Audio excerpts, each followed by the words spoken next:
6 de la mañana con 48 minutos de regreso con ustedes en Primera Página este lunes 13 de junio. Comenzamos nuestro segmento de entrevistas en la mañana de este lunes. Está con nosotros Pedro Pablo Fernández, director del IFEDEC y también miembro de la Directiva Nacional del Partido COPEI. Muchísimas gracias por acompañarnos. Gracias a ti por la invitación. Esta entrevista nos reúne además en medio de la expectativa que hay por la reunión entre el Grupo Internacional de Contacto y el Grupo de Lima, dos posiciones que a lo largo de este proceso político que hemos visto desde enero de 2019, han tenido visiones distintas. Por un lado, el Grupo Internacional de Contacto está buscando y apoyando un diálogo que lleve a unas elecciones.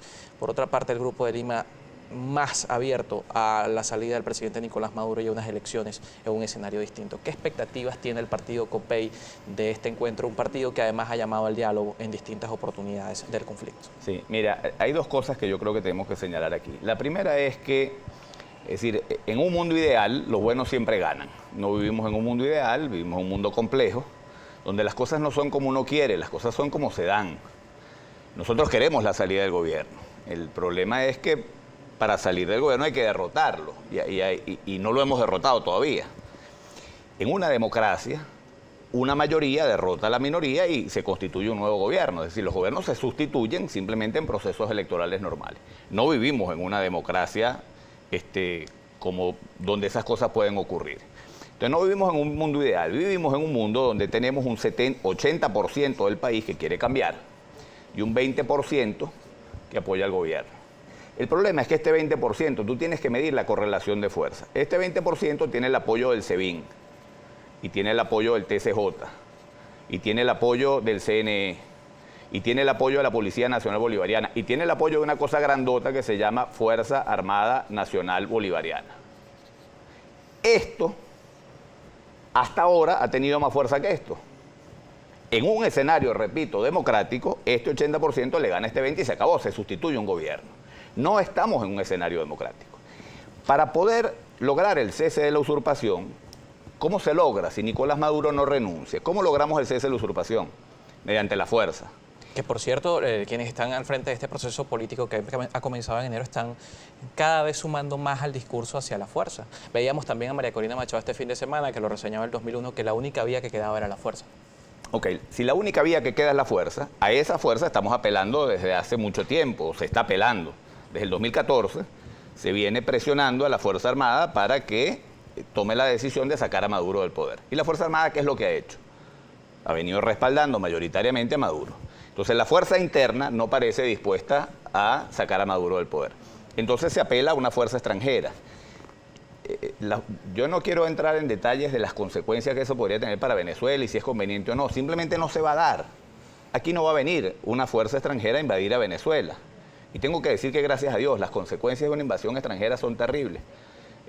Mira, hay un sacerdote católico que vive en los países árabes, que en estos días en la entrevista decía todos estos movimientos radicales de ISIS y todas estas cosas espantosas que están ocurriendo en los países árabes, donde llegan a pueblos y le cortan la cabeza a todos los cristianos, niños, mujeres. Él decía, esto es hijo de la guerra de Irak. Esto no existía antes de la guerra de Irak. Es la guerra de Irak donde murió un montón de gente inocente, donde una bomba cayó en un preescolar, donde pasaron cosas horribles en esa guerra, que generó un sentimiento de odio hacia Occidente que ahora se está traduciendo en una cosa espantosa. Porque la violencia siempre genera más violencia. Nosotros lo que queremos es evitar que Venezuela se vaya por un baño de sangre que no sabemos cómo puede parar. Pero ¿qué vía nos queda entonces en un escenario en el que la negociación está trancada, según lo que se desarrolló en Noruega, al ofrecer por parte de la oposición unas elecciones previo a la salida del presidente Nicolás Maduro? ¿Qué vía nos queda en un entorno donde hay un Estado que no se ha negado a negociar o a ceder en algunos espacios claves que nos lleven a esa misma democracia que señala en ese dibujo? Yo soy muy optimista en relación a que nosotros vamos a salir de este gobierno. Vamos a salir de este gobierno. Yo creo que cada vez hemos venido aprendiendo de las lecciones que han habido estos 20 años y yo creo que este gobierno no es sostenible, este gobierno tiene que irse, este gobierno no tiene forma de recuperar la economía del país. El problema es que abordamos el tema de forma poco conveniente y me explico. Aquí vino Lowenthal, un experto en transiciones, lo trajo el comando de Guaidó para la presentación del programa de país que se presentó en la Católica. Lowenthal dio unas recomendaciones elementales, un estudioso de las transiciones.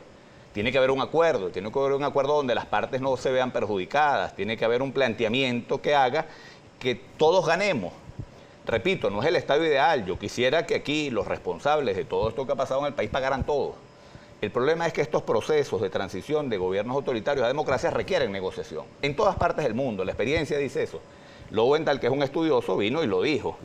Cuando tú le dices a toda esta gente que está aquí que van a terminar con una braga anaranjada en una cárcel de Estados Unidos, pues tú lo que haces es hacer que esto se acuerpe, que esto se compacte.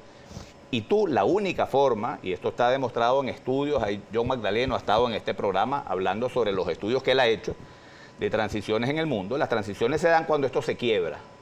Cuando tú terminas transmitiendo la sensación de que todos estos van a terminar con una braga anaranjada, todo esto se compacta y hace imposible el cambio. Eso es lo que está pasando en este momento. Aquí tiene que abrirse un proceso de negociación. Y en ese proceso de negociación, ¿qué le corresponde a ese sector? Para seguir siendo fuerza política, porque más allá de la negociación que se ha planteado del tema del levantamiento de las sanciones a funcionarios, está el tema de los que quieren todavía ser fuerza política una vez haya un cambio de gobierno. Bueno, tú tienes que darle garantías a ellos de que no los vas a perseguir y de que van a poder seguirse desarrollando políticamente, que van a participar en un proceso democrático. Yo digo esto y un montón de gente, sobre todo los que participan en la guerra espantosa que hay en el Twitter, dirán, estos tipos no pueden participar más nunca porque son unos criminales, unos delincuentes. Bueno, si mantenemos esa posición, esto se compacta y seguimos viviendo la tragedia que estamos viviendo.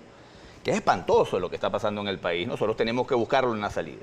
La salida es negociada. La negociación se va a producir en un fin de semana. Imposible. Esto va a requerir un proceso donde van a haber avances y retrocesos. Esa es la experiencia del mundo. Eso es lo que yo quiero o no. Yo entiendo perfectamente bien, y lo entiendo bien porque me estoy recorriendo el país. Yo estoy viendo lo que está pasando en el país. Yo estuve el sábado en Barlovento, regresé de Curiepe el domingo en la mañana. Y lo que está pasando con los niños en Barlovento es terrible. El hambre que hay en este país es espantoso. Estuve el fin de semana anterior en Falcón, voy la semana que viene a Anzoátegui. Yo me estoy recorriendo este país. Y lo que estamos viviendo es horrible. Que esto habría que cambiarlo ya, claro. Que esto habría que haberlo cambiado hace 5 años, por supuesto. Que si nunca debimos haber dejado que el país llegara hasta aquí. El problema es que la desesperación por salir de esto, a cualquier costo, nos hace hundirnos más. Es como el que está metido en arena movediza y mueve los brazos y los pies como un desesperado, se hunde más. Tenemos que pensar cómo hacemos para que Venezuela pueda salir de esto, poniéndonos la mano en el corazón además y pensando en los 30 millones de venezolanos que están viviendo aquí, que estamos viviendo una tragedia que no nos podemos imaginar. En Caracas las cosas se ven más o menos bien y desde este canal de televisión también. Cuando uno va a Barlovento, cuando uno va a Buchibacoa, cuando uno se mete en el occidente de Anzoátegui, cuando uno ve la pobreza extrema que hay en este país, uno entiende que esto tenemos que superarlo, pero tenemos que superarlo con inteligencia. ¿Cómo está percibiendo esa misma población que ustedes están viendo en el interior del país esta coyuntura política? Pues las encuestas que llegan a los medios de comunicación y que se reflejan en distintos medios hablan de una población que está abierta a la intervención. Por ejemplo, Megaanálisis mostró unas cifras de cercano al 60-70% de la población venezolana que estaría de acuerdo con una intervención. Este renglón en las cifras de Datanálisis también ha venido registrando un aumento. Sí, eso en la realidad compagina con lo que estamos viendo. Yo recomiendo mucho que veamos las encuestas serias, ¿no? Megaanálisis es una cosa que dice cualquier disparate, los ha dicho desde el primer día. Que hay Datanálisis, Consultores 21, hay encuestadoras. Bueno, Datanálisis también está registrando encuestadoras muy serias, sí. Y se entiende que la gente por desesperación diga, bueno, cualquier salida. Tú le planteas hoy a un ciudadano común en la calle que Maduro salga de cualquier forma y te va a decir que sí. Y te va a decir que sí, aunque no esté consciente de las consecuencias que eso puede traer. El tema con la intervención militar, yo repito, yo no quiero entrar en consideraciones de las consecuencias que eso tendría para Venezuela, porque me parece que el debate no tiene sentido desde el momento en el que esa intervención no va a venir. Porque no va a venir. Hay gente atacando a Guaidó y cayéndole a palos a Guaidó porque no le pide a Trump que mande los Marines. Guaidó le puede pedir a Trump gritado que mande los Marines y Trump no los va a mandar porque mandar los Marines para Venezuela le cuesta a Trump la reelección presidencial. Esa es la verdad. Hay gente que ve la elección de Trump solamente en Florida. Y si Trump manda unos Marines para Venezuela, gana la Florida pero gana la Florida y pierde Ohio, y pierde Virginia, y pierde Minnesota. Y además la implicación a nivel geopolítico que eso tendría. Estamos conversando con Pedro Pablo Fernández. Nos toca hacer una pausa. Regreso, seguimos hablando sobre la situación política de Venezuela. Pedro Pablo Fernández, director del FEDEC y también dirigente nacional del partido COPEI. Ustedes pueden ser parte de esta entrevista. Recuerden, @primera página en las redes sociales para que envíen sus preguntas y sus comentarios.